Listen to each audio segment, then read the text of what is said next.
నెల్లూరు జిల్లా రాపూరు మండలం నూతన తహసీల్దార్ గా శ్యామ్ సుందర్ రాజు సోమవారం పదవీ బాధ్యతలు స్వీకరించారు.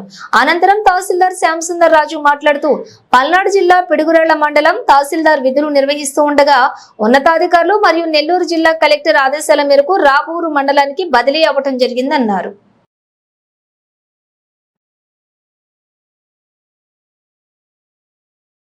గతంలో రాపూరు మండల రెవెన్యూ ఇన్స్పెక్టర్ గా మరియు డిప్యూటీ తహసీల్దార్ గా చేసినటువంటి అనుభవం తనకు ఉందని, మండలంలోని సమస్యలపైన అవగాహన కలిగి ఉన్నానని, మండలంలోని సమస్యలకు తగు పరిష్కారం చూపగలుగుతానని ఆయన ఆశాభావం వ్యక్తం చేశారు.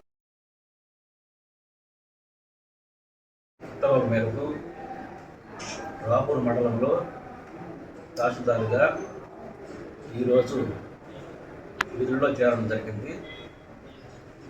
ఈ రాపూరు మండల ప్రజలకు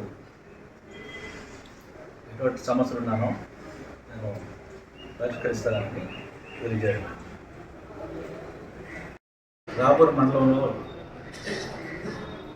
రెవెన్యూ ఇన్స్పెక్టర్గా పనిచేశాను.